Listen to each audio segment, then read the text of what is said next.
Donc, dans cette vidéo, nous allons voir comment déterminer l'expression d'une fonction affine grâce à sa représentation graphique.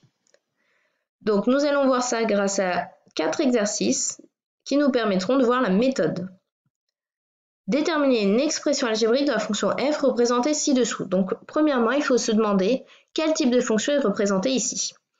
On constate que la représentation graphique est une droite qui est non verticale.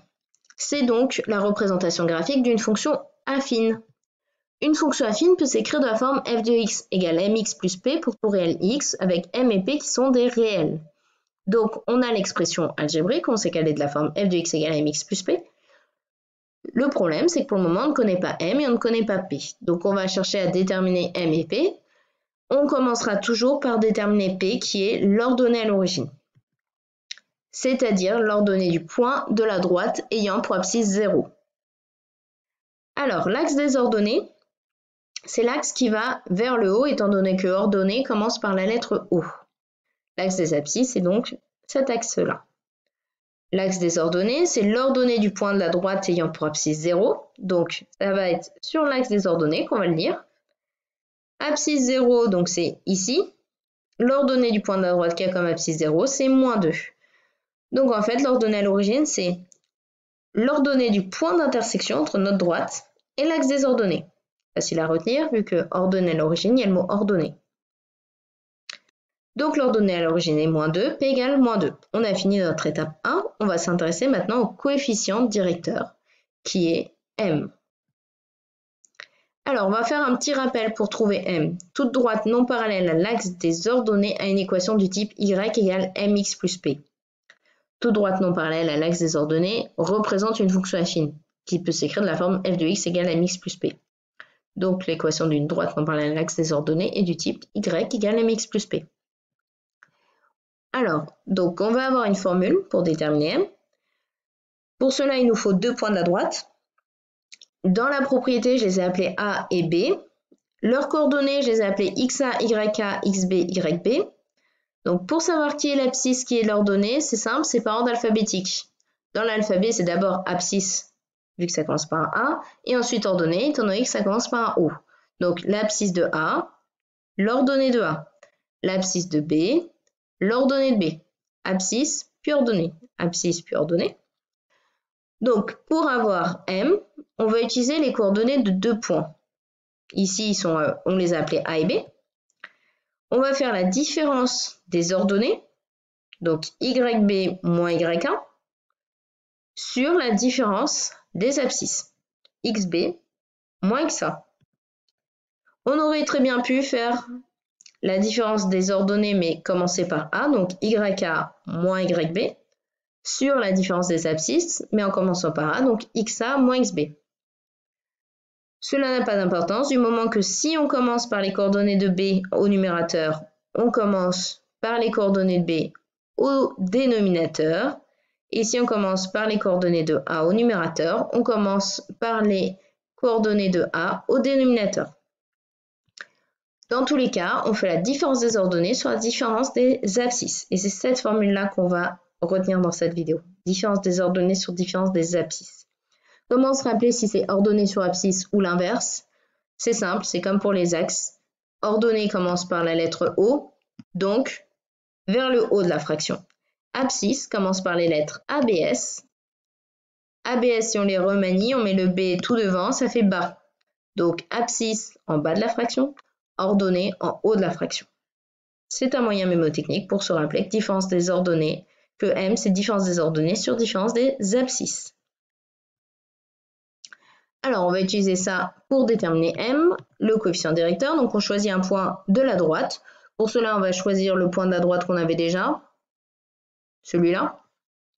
On se décale d'une unité en abscisse. On va voir juste après pourquoi on se décale d'une unité en abscisse. Alors, les abscisses, c'est de gauche à droite. On voit la flèche. Donc, quand on se décale d'une unité en abscisse, on va dans le sens qui est déterminé ici, par la flèche. Donc, à droite. On cherche le point de la droite qui correspond à cette abscisse, ici. Et notre différence des ordonnées sera le coefficient directeur, en fait. La différence des ordonnées entre ce point-là et ce point-là, donc le nombre de carreaux qu'on a ici, on voit que c'est 3, 1, 2, 3, ce sera notre coefficient directeur. Pour comprendre cela, on va retourner à la propriété qu'on a vue juste avant, et il faudra se rappeler que la différence des abscisses pour nos 2 points est de 1, étant donné qu'on s'est décalé d'une unité en abscisse, on s'est décalé que d'un carreau, que d'une unité. Donc la différence des abscisses est de 1. Donc M était la différence des ordonnées sur la différence des abscisses. Différence des ordonnées du coup sur 1. Donc là c'était 1. Différence des ordonnées sur 1, ça fait différence des ordonnées. M égale différence des ordonnées. N'importe quel nombre divisé par 1 donne ce nombre-là. C'est-à-dire que 10 000 divisé par 1, ça fait 10 000. Alors, on retourne à notre méthode. Donc là, on avait vu que la différence des ordonnées, c'est 3, qu'on divise par 1. Donc 3 sur 1, M vaut 3. On a trouvé P, on a trouvé M. On connaissait l'expression algébrique de f de x, mx plus P. Il suffit de remplacer maintenant M par 3, la valeur qu'on a trouvée, et P par moins 2. Donc f de x égale 3x plus moins 2, ce qui fait 3x moins 2 pour tout réel x. L'équation de la droite, c'est donc la même chose, sauf que pour une équation de droite, ce ne sera pas f de x égale quelque chose, mais y égale 3x moins 2. On va voir une autre méthode pour déterminer m. Pour déterminer p, il n'y en a qu'une seule. Par contre, pour déterminer m, on aurait pu prendre 2 autres points. On va prendre 2 points au hasard.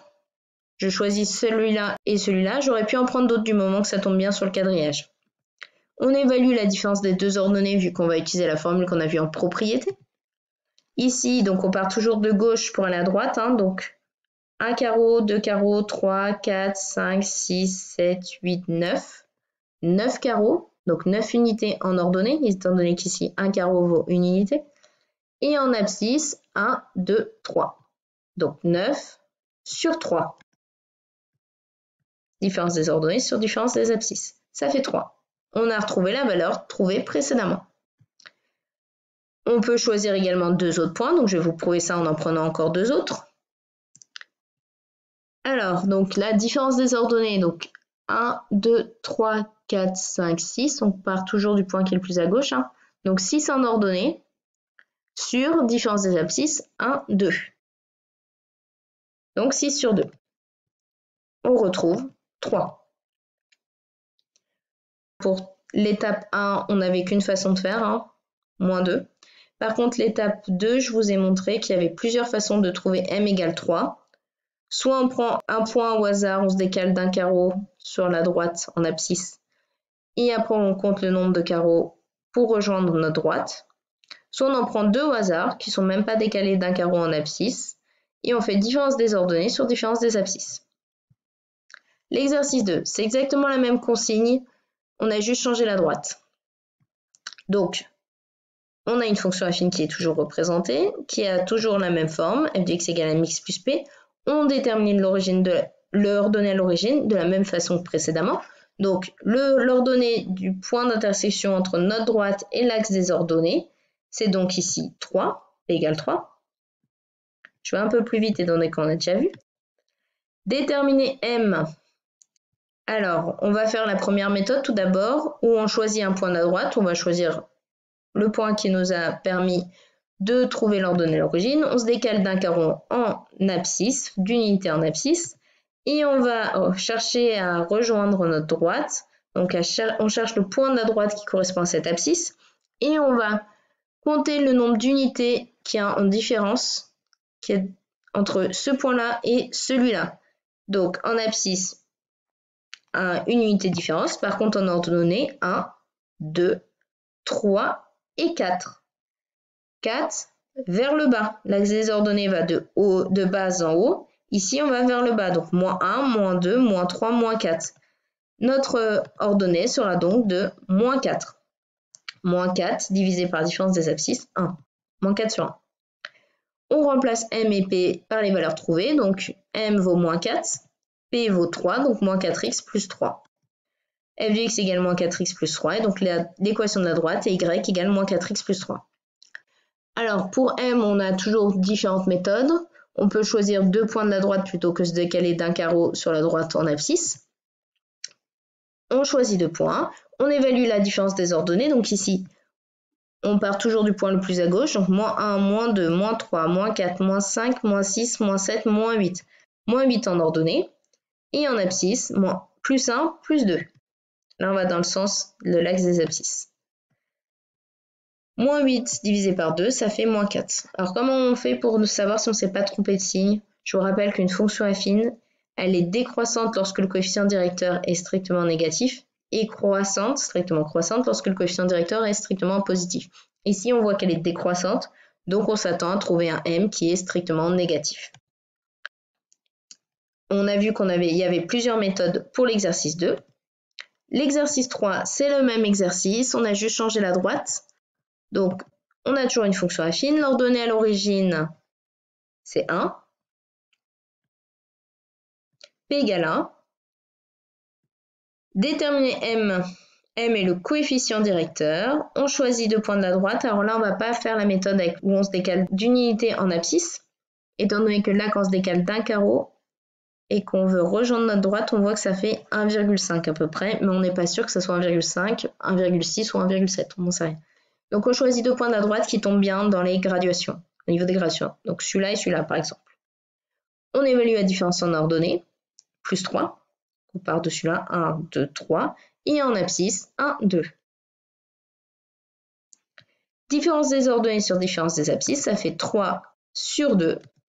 Ça fait 1,5. On peut prendre d'autres points. On le verra après. Donc, on fait l'étape 3 déjà, on finit l'exercice. Donc, remplacer m et p par les valeurs trouvées dans les étapes 1 et 2. F de x égale mx plus p. Donc, f de x peut s'écrire 3 demi de x plus 1. Ou alors 1,5x plus 1. 3 demi, 1,5, c'est la même chose. La droite ci-dessus a donc pour équation y égale 3 demi de x plus 1 ou y égale 1,5x plus 1. On aurait pu choisir 2 autres points, par exemple ces deux-là. Calculer la différence des ordonnées, 9. La différence des abscisses, 6. 9 sur 6, ça fait 3 fois 3 sur 2 fois 3. On simplifie les 3, ça fait bien 3 demi. Ou alors on aurait pu prendre ces deux points-là. Donc 3 en ordonnée, 2 en abscisse pour la différence. 3 sur 2, ça fait toujours 1,5. On peut prendre n'importe quel point de la droite. Notre conclusion est toujours la même. F de x égale 3 demi de x plus 1 ou alors 1,5x plus 1. Exercice 4. Dernier exercice. Ici, nous avons une fonction linéaire car elle est représentée par une droite mais qui passe par l'origine. Ce sera beaucoup plus rapide, étant donné qu'une fonction linéaire peut s'écrire de la forme mx f de x égale mx plus p avec p égale 0. Donc f de x égale mx pour tout réel x avec m réel. C'est une fonction affine mais avec une ordonnée à l'origine qui est nulle. On le voit ici en fait, l'ordonnée à l'origine ça vaut 0. Donc étape 1, on détermine seulement m. On choisit 2 points de la droite. Ici, lorsqu'on se décale d'une unité en abscisse, on voit que ça ne va pas tomber bien non plus. On ne sait pas si c'est 0,5 ou autre chose. Donc, on va prendre 2 points qui tombent bien. Par exemple, ces deux-là. On calcule la différence des deux ordonnées. 1. Ici, on va toujours de gauche à droite. Donc, moins 1. En ordonnée, on voit qu'on va vers le bas. Donc, moins 1 sur différence des abscisses. Là, on va dans le bon sens. Donc, plus 3. Moins 1 sur 3, ça vaut moins 1 tiers. Étape 2, donc c'était l'étape 3 d'avant. Remplacer m par la valeur trouvée dans l'expression f de x égale mx. Donc, moins 1 tiers. F de x égale moins 1 tiers de x. Moins 1 sur 3 fois x. On aurait pu choisir 2 autres points. Par exemple, ces deux-là. On fait toujours la différence des ordonnées. Donc là, on part d'ici. Moins 1, moins 2, moins 3. Et là, 9 carreaux. Moins 3 sur 9, ça fait moins 1 fois 3 sur 3 fois 3, ça fait moins 1 tiers. Notre dernière étape ne change pas. L'équation de la droite est y égale moins 1 tiers de x. Cette vidéo est maintenant terminée, j'espère que vous l'avez bien comprise. Vous trouverez d'autres vidéos ici si vous souhaitez avoir de plus amples informations sur les fonctions affines. Elles vous expliquent les différentes méthodes à acquérir. Je vous souhaite une bonne continuation et bon courage!